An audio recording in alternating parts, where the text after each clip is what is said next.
history will be kinder to me than the contemporary media or the power.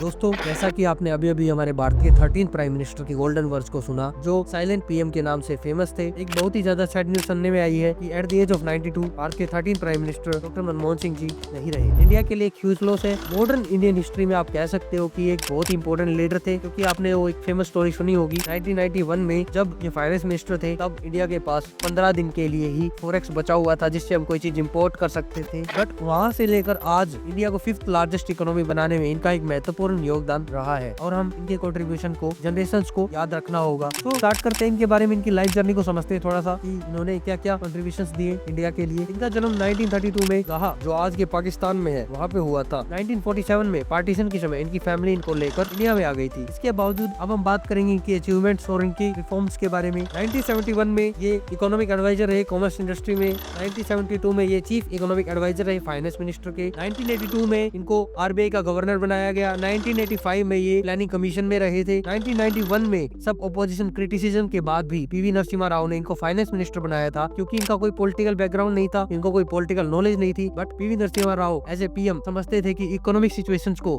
संभालने के लिए एक economist ही चाहिए हमें। आज वो इस सिचुएशन को भली बात ही समझ पाएगा और उसको ठीक कर पाएगा। तभी उस टाइम सिचुएशन ऐसी थी कि देश की गोल्ड को गिरवी रखना पड़ा था, परंतु डॉक्टर मनमोहन सिंह ने ठान लिया था कि ये देश को उभारेंगे, और तभी इनके अंडर इकोनॉमिक रिफॉर्म्स हुए, जिनको हम एलपीजी रिफॉर्म्स या न्यू इकोनॉमिक पॉलिसी रिफॉर्म्स कहते हैं, जिसके अंडर लाइसेंस राज को खत्म किया गया और फॉरेन डायरेक्ट इन्वेस्टमेंट्स को इन्वाइट किया गया, ताकि वो डायरेक्ट इन्वेस्टमेंट करें इंडिया के अंदर, हमारे स्ट्रक्चर को सर्वाइव करने में हेल्प करे। और अब हम स्टार्ट करते हैं इनकी एज ए पीएम जो इंपॉर्टेंट की रोल्स रहे हैं। फर्स्ट ऑफ ऑल इनका सबसे इंपॉर्टेंट की रोल था Indo US civil nuclear deal के अंदर। फिर इन्होंने मनरेगा एक्ट पास किया, जिसके under 100 days employment scheme guarantee scheme चलाई गई। राइट टू इन्फॉर्मेशन एक्ट आया 2005 में। लोकपाल लोकायुक्त एक्ट आया और transparency and accountability. National food security act 2013 आया। इनको इंडिया के second highest civilian honour Padma Vibhushan से भी नवाजा गया है, but I think he deserve Bharat Ratna. 2005 में इनका नाम 100 most influential people in the world में भी रहा था। ये थी लाइफ जर्नी हमारे डॉक्टर मनमोहन सिंह जी की। सो फॉर मोर अपडेट्स और फॉर फ्यूचर अपडेट्स फॉलो कर लीजिए, सब्सक्राइब कर लीजिए स्टबन ट्विटर को। Thank you so much. जय हिंद,